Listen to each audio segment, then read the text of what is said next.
हाँ, तो हमारे पिछले वीडियो में हमने जहाँ पर एंड किया था वो एक्चुअली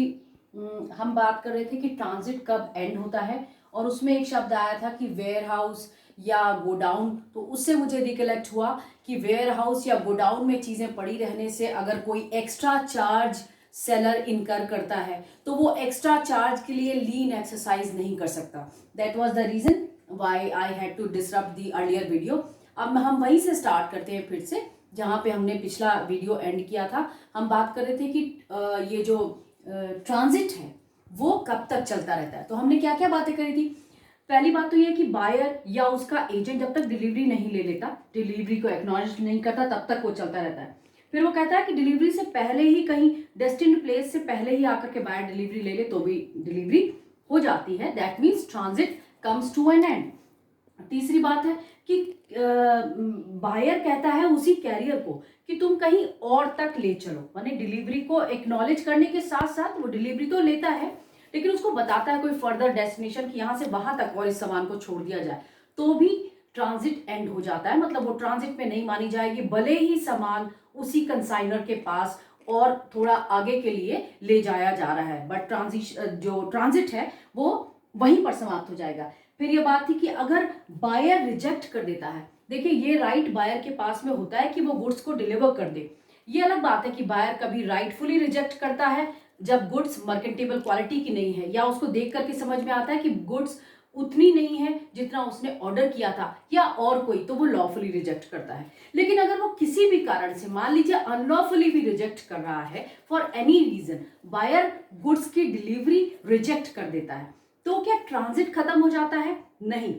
ट्रांजिट तब तक चलता रहेगा जब तक कि वो कंसाइनर सामान को वापस सेलर के पास तक डिलीवर ना कर दे। देखिए आपका एक्ट कहता है कि डिलीवरी लेने से बायर इनकार कर देता है और सेलर उसके रिजेक्शन को अप्रूव नहीं करता, दैट मीन्स डिस अप्रूव करता है, तो भी ये ट्रांजिशन एंड पे नहीं होगा। ट्रांजिट एंड तब होगा जब वो सामान को कंसाइनर वापस सेलर के पास तक ले। जब तक सेलर के पास तक सामान वापस नहीं जाता तब तक वो ट्रांजिट बना रहता है। इसके बाद बात आती है कि जब बायर ने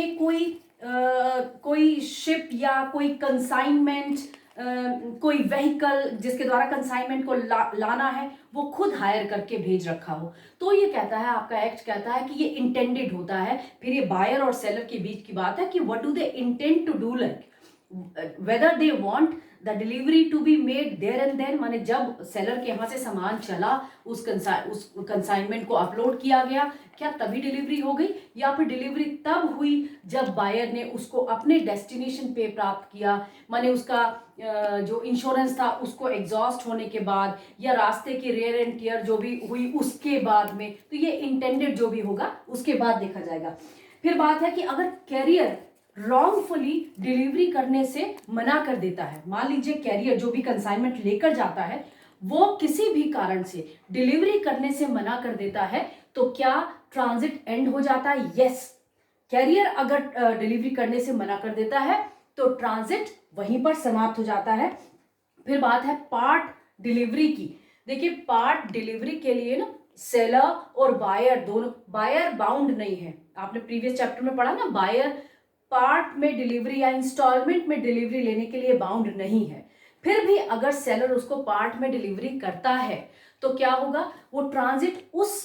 सामान के लिए एंड हो जाएगा अगर दोनों का इंटेंशन ऐसा नहीं है कि पार्ट की डिलीवरी को, पूरे सामान की डिलीवरी बायर ने माना है। माने पार्ट डिलीवर हुआ तो बाकी के सामान को विथहोल्ड नहीं करेगा। अगर ये इंटेंडेड था दोनों के एग्रीमेंट के बीच में, सेलर और बायर के, कि the things will be given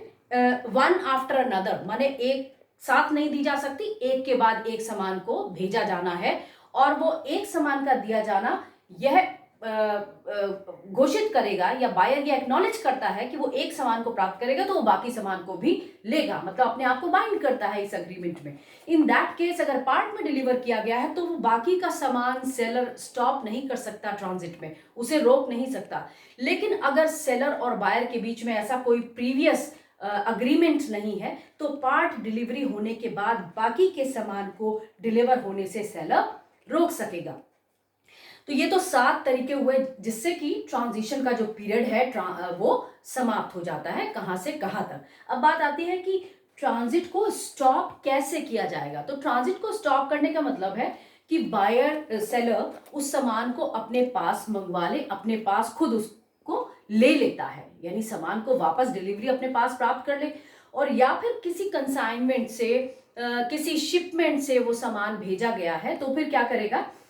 या तो जिसके पास एक्चुअली वो फिजिकल पोजीशन में है, जैसे हो सकता है शिप में जा रहा है सामान तो शिप के कैप्टन के पोजीशन में वो एक्चुअली फिजिकली सामान है, तो उसको इत्तला करेगा, उसको नोटिस करेगा कि इस शिपमेंट को यहीं रोक दिया जाए या यहां से वापस ले आया जाए मेरे पास तक। या तो वो ये कर सकता है, और या फिर ये कर सकता है कि वो शिप जिस कंपनी का है तो उस प्रिंसिपल को, जिसका कि वो कैप्टन एजेंट है, उस प्रिंसिपल को कह सकेगा कि और साथ ही साथ उसको रीजनेबल टाइम भी देना पड़ेगा, जो वो प्रिंसिपल को इत्तला करता है कि आप अपने एजेंट को बता लें कि इस शिपमेंट को अब पहले की तरह डिलीवर नहीं करना है।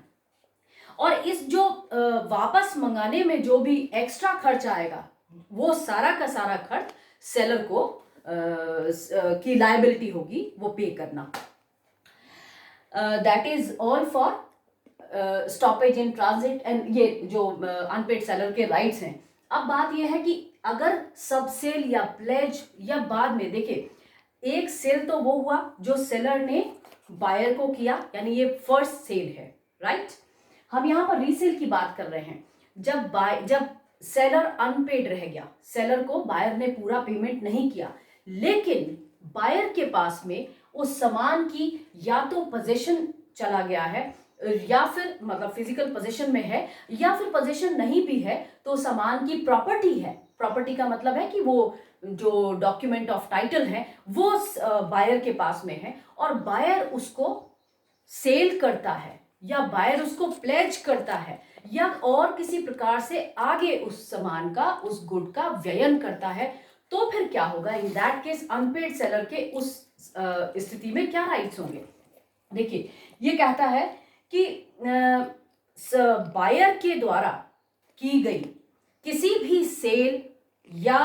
प्लेज या और किसी व्ययन के ऊपर, यानी बायर अगर सब्सिक्वेंटली किसी और को वो दे देता है, बेच देता है या प्लेज कर देता है, उसके ऊपर कोई भी फर्क नहीं पड़ेगा इस अनपेड सेलर के राइट्स का। माने अनपेड सेलर का राइट एग्जिस्ट करता होगा प्रोवाइडेड उसने खुद ऐसे सब्सीक्वेंट व्ययन को, सब्सीक्वेंट ट्रांसफर को अप्रूव किया हो, माने उसने एक्सेप्ट किया, उसने या तो कह के एक्सेप्ट किया माने एक्सप्रेसली एक्सेप्ट किया, या फिर इम्प्लाइडली माने अपनी एक्टिविटी से, अपने किसी कार्य से ऐसा सुझाया that he is approving the transfer made by the buyer. तो वो जो बायर जो सब्सीक्वेंट ट्रांसफर कर रहा है उसके ऊपर कोई फर्क नहीं पड़ेगा। लेकिन फिर कहता है प्रोवाइडेड अगर सेलर अप्रूव नहीं करता है तो फिर क्या होगा। अगर सेलर अप्रूव नहीं करता है लेकिन बायर ने, यानी जो फर्स्ट सेल में जो बायर है उसने लॉफुली ये गुड्स का जो डॉक्यूमेंट ऑफ टाइटल है वो प्राप्त किए हैं, अगर लॉफुली प्राप्त किए हैं प्लस उसको थर्ड पार्टी को वो बेचता है, सेल करता है, तो थर्ड पार्टी प्लस एक और चीज, थर्ड पार्टी को जो बेच रहा है तो वो थर्ड पार्टी ने गुड फेथ में प्लस ड्यू कंसिडरेशन दे करके उस सामान को प्राप्त किया है, यानी वो गुड फेथ में कर रहा है, उसका ऐसे बायर के साथ में कोई ऐसा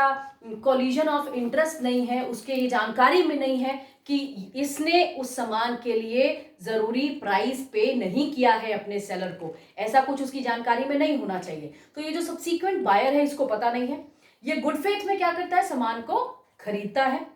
और कंसिडरेशन देता है, माने उसके लिए प्राइस पे करता है। तो क्या होगा, ये जो फर्स्ट सेलर है, आई मीन जो सेलर है उसका राइट यहाँ पे डिफीट हो जाएगा। अब वो उस सामान के संबंध में कुछ नहीं कर सकता, क्योंकि यहाँ पे देखिए एक थर्ड पार्टी इन्वॉल्व हो गई है और वो थर्ड पार्टी जो है वो इनोसेंट पार्टी है। इन दैट केस सेल के मामले में उसका राइट डिफीट हो जाएगा। अगर उसने सेल कर दिया बायर ने, लॉफुली प्रॉपर्टी प्राप्त करने के बाद में उसको सब सेल कर दिया, तो सेलर का राइट डिफीट हो जाएगा। लेकिन मान लीजिए उसने सेल नहीं किया बल्कि प्लेज कर दिया, तो प्लेज करने के केस में क्या होगा, अगर उसने प्लेज किया है तो ऑब्वियसली संपत्ति का पूर्ण रूप से व्यय नहीं हुआ है, यानी सामान जो है वो गुड जो है, जो उसकी प्रॉपर्टीज हैं, वो कंप्लीटली रिलिंक्विश नहीं हुई बायर से थर्ड पार्टी को। ऐसे में सेलर के पास में ये राइट होता है कि वो जो सब्सीक्वेंट प्लेजी है उसके राइट्स के अधीन रहते हुए, यानी उसका राइट भी है ना, उसने कुछ पैसा दिया है बायर को और उसके बाद उसने वो संपत्ति हासिल करी है, तो वो संपत्ति चूंकि कंप्लीटली हासिल नहीं करी तो उसका राइट जो मनी पर है वो राइट बना रहेगा। उस राइट के अधीन रहते हुए ये सेलर उस संपत्ति पे दावा कर सकता है। ये तो एक बात हो गई। और दूसरी बात, एक मिनट रोकना, रोक यहां से फिर से ऐड कर देना, हो सकता है। अच्छा, इसी के साथ साथ सब्सीक्वेंट प्लेजी के अधीन रहेंगे सेलर के, अनपेड सेलर के राइट्स, ये हम जान गए। और एक बात और कही गई है सबसेक्शन 2, वो ये कहता है कि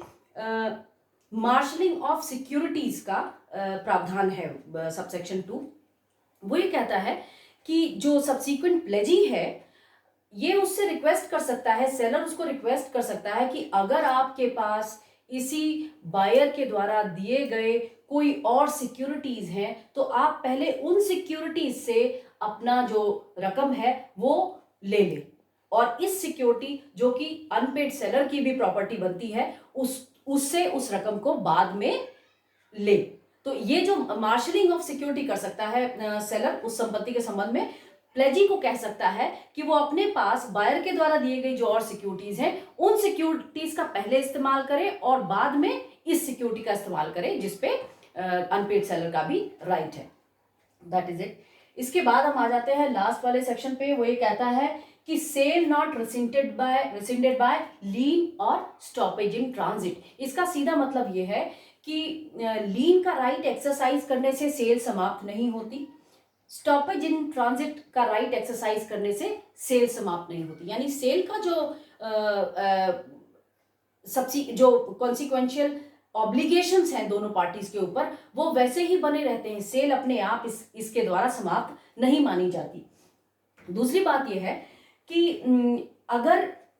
सब्सिक्वेंटली अनपेड सेलर क्या कर सकेगा, अगर वो रीसेल कर रहा है तो पेरिशेबल आइटम और नॉन पेरिशेबल आइटम, ये दोनों तरह के आइटम में सेलर के ऑब्लिगेशन अलग अलग होते हैं। अगर वो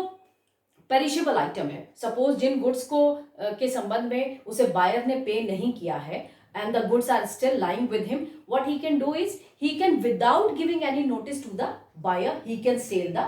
resale the goods। वो इसलिए रिक्वायर्ड है,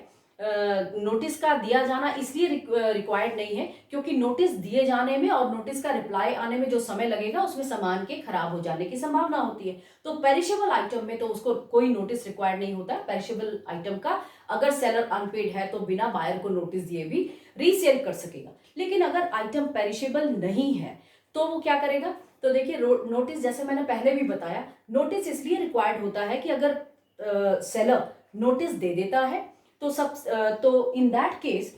अगर उसे रीसेल में कोई फायदा हुआ है तो वो फायदा रख सकेगा, नुकसान होता है तो बायर से सीक कर सकेगा, डैमेजेस मांग सकेगा। लेकिन अगर नोटिस नहीं देता है और नुकसान होता है तो नुकसान उसका, लेकिन फायदा होता है तो उसको फायदा ऐसे बायर को देना पड़ सकता है, बायर उसको ऐसे प्रॉफिट से सू कर सकता है, ऐसे प्रॉफिट के लिए सू कर सकता है। फिर ये बात है